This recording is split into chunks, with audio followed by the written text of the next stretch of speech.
Our next guest is Tamsin Lawrence from the Australian Chamber of Commerce and Industry. Tamsin looks particularly at industrial relations policy. Welcome, Tamsin, your second time on Watercooler Live. Welcome back. It's great to be back, Nick, and thanks for having me. I think the main reason I wanted to talk to you tonight is to talk about this extraordinary Supreme Court decision in Victoria last week. The unions, as we know, have been fighting against casual employment, or as they call it. I think casual employment is going to be one of the bits of the economy that's really going to get us back on track after COVID-19, the flexibility that gives workplaces and so forth, and employees. But look, this decision, that I understand it, correct me if I'm wrong, means that basically if you've been employing a casual, the casual can now claim back pay on leave and sick pay for what, 6 years, is it? Yeah, in some instances up to 6 years, that's the statute of limitation. So it's a pretty crazy decision. And for businesses that are, probably almost on their knees at the moment already, this is the last thing they needed. Talk me through the whole casual thing, but don't you get compensated anyway? Don't you get extra? Yeah. Well, maybe if I give you a bit of background on the actual case, because I'm sure probably most people have probably had a job as a casual at some point. If you're a casual, typically you receive what's called a 25% loading, which in simple terms just means you receive a 25% bump in your pay because of the fact that you're a little bit more flexible. You might not know what shifts you've got the next week.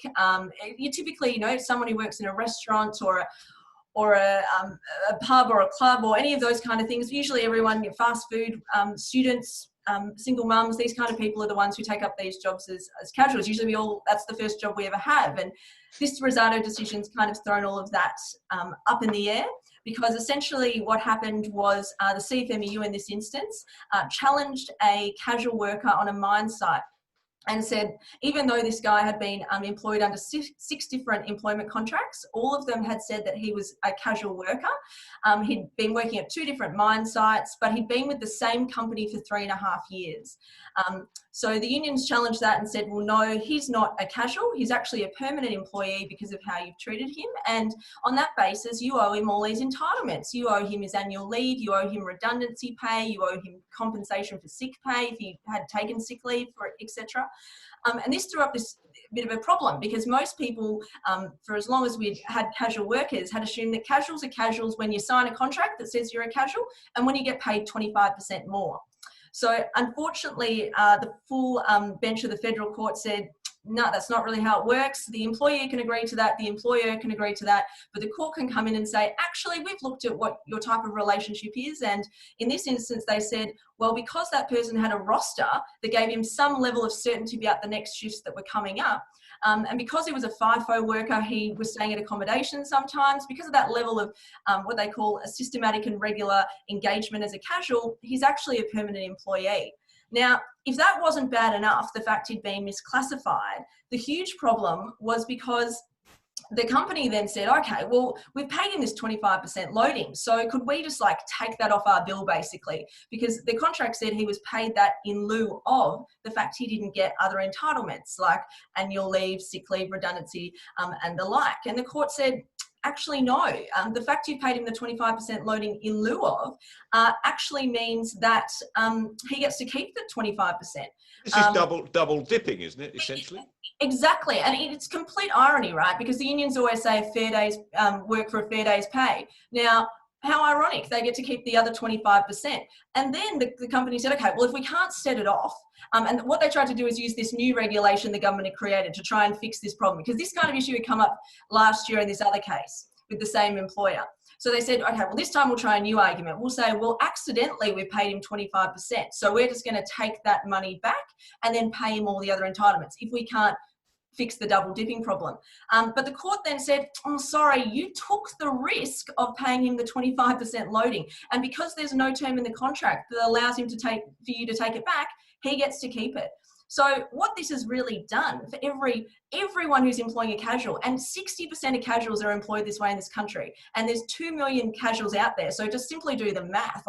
The bills are astronomical. In fact, I believe you guys actually put out a survey that might have got a run in the newspapers today that suggested around 570,000 casuals jobs are at risk because businesses are saying, well, I can't employ casuals if I've got to pay the 25% loading plus all of the entitlements. This is what happens, isn't it? When you pass a regulation like, you enforce something like this, it means businesses, particularly small businesses, catering businesses, shops, who would love to employ people are going to say, well, look, I can't take the risk. Exactly. And what's so disappointing is that we've seen 600,000 odd people lose their jobs. Overwhelmingly, we found that they are in they're young people and they're females, and predominantly they're the people who are casuals, and they're the people that we want to be able to put back on the books. But if I'm a business owner and I'm in a non-risky environment right now, so I'm thinking I don't want to take risks, why on earth would I put a casual back on the books if I'm thinking I might have to pay them another 25%? So basically they're an extra 50% to hire. That's just crazy. No one's going to do that. The point about this is that it will lead to a reduction of jobs. 500,000 jobs at risk, according to that survey, at the worst possible time, right? I mean, absolutely. And I went with actually some of the local state MPs to Colac last week with Bev MacArthur and Richard Riordan, and we were chatting to some business owners just in Colac, a pub owner and another business owner in labour hire kind of space, and they were just saying this would decimate their business, this would absolutely kill them, and they in some of the cases they were saying this would send me bankrupt if I had these kind of claims. And what's so disappointing is the union movement 2 days after the case came out started issuing businesses with notice to pay these debts, and said if you don't back pay us, because the debt goes back 6 years, that's the statute of limitations in these kind of claims, then we're taking you to court. And you just think, this is the last thing anybody needs. It's the last thing casual workers need, and it's the last things the businesses need. Well, you look at it, right? So the industries that are going to be particularly badly affected, obviously hotels, hospitality, they're the ones that are suffering now. Oh, absolutely. Think tourism. What industry doesn't hire more casuals than tourism? An industry that ebbs and flows with the season. And here's the ironic thing. They've said that the casuals can't have any level of regular and systematic nature. So you can't say to your casual, okay, well, you'll work every Wednesday night in the bar or in the restaurant. But what casual is sitting at home waiting for the phone to ring to take a shift? They like some level of regularity as well. Yeah. It's just an insane world that this decision's been made in. Yeah, casual employment, as they keep calling it, as if it's a bad thing. I mean, that's been a terrific thing for many people. People driving Uber taxis, students working shifts in hotels. Yeah. Exactly. I can't think of a person who didn't start their career in a casual job. It's the thing that gives most people a leg up and a first trial run in a business. And at this time, again, when we've got so many people that are going to need to transition and try new things and pick up new types of work, you think this is literally the last thing any business and any person who's trying to re-enter the workforce needs right now. So let's talk about business, how business is faring more generally. What's your reading at the Chamber? I mean, is this going to be worse than we might have expected, or better, or have you got a handle on it yet? The sense we're getting from businesses is that they've been through survival mode, that most of them have been able to see that horizon in September and are just trying to get to that point. I think that JobKeeper has frankly probably done its job and done a good job. It's kept more people on the books than we would have seen otherwise. But it's starting to change sector by sector. So if you're, for example, the restaurant and cafe industry is, I think, turning a corner, and they've done quite well at adapting. But we all know that there's a massive cliff coming when it comes to construction, particularly in that residential sector. There just isn't the pipeline of work that we need to see. And tourism, like when is that going to come back? That could be middle of next year, maybe even towards the end. And what do we do about that kind of sector to keep those jobs alive and keep those businesses running? It's going to be tough, and I think we're going to need unique solutions. So we're definitely looking on the IR front to think differently, kind of come out from the normal corners we're in and come up with different ideas to try and both encourage productivity and encourage people to put people back on the books and hire more Australians. I think one of the silver linings to the cloud, if you like, is the way you see businesses, ordinary little businesses, innovating and changing the way they do it. You know, particularly one of the bright things, one of the sort of local restaurants and that have shifted into fast food outlets and very successful. That's some of them got to changing your business model to suit the times. You've got to be able to do that. So how easy is that?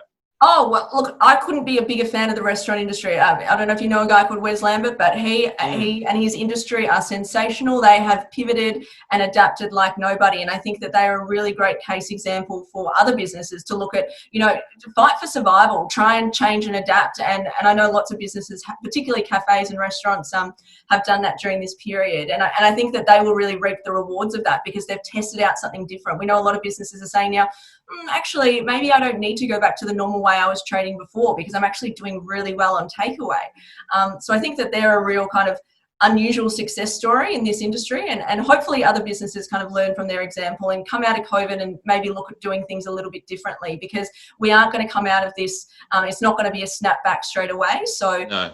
and international investment and things like that, as I said, is going to take years to come back. So we're going to need to be creative. A big shout out to Wes. He's doing a great job. But I mean, they must find that they can actually reduce their overheads in some ways by changing. Well, if you think about it, if you're a cafe or you're a restaurant owner, and you used to have a couple of people out there serving food, and now you only really need one or two delivery drivers, or even you just get the people to come to you, and so you basically can cut those overheads. You don't need all the additional cleaning and so forth that you might have used beforehand. So I think those businesses in particular have adapted and have done, in some cases, done really well. But all power to them, because they didn't sit down and think, oh, we've had our doors closed and we've had our businesses shut and we're just going to lay down and cop it. They really got creative, and I think that as I said, that they're going to come out of this even stronger as an industry.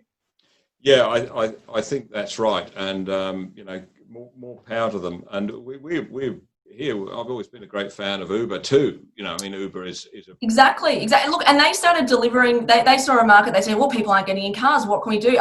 They teamed up with Woolworths and started delivering people's supermarket food to people's homes. Like, it's amazing how creative business has been, and they're going to just need to be a little bit more creative as we go into that next phase, because if we're dealing with a smaller market, we're not going to have the overseas people, we're not going to have the population growth that we used to have. That's predicted to not increase, I think, for another couple of years, back to the levels we used to see. We're going to need to find new markets and do things differently. So I think there's a lot of hope out there, but we're just going to need to keep the confidence high and look for new opportunities. Thank you, Tamsin. Thank you for joining us again on Watercooler Live, and thank you for keeping the conversation real. Thanks, Nick. Thank you for having me.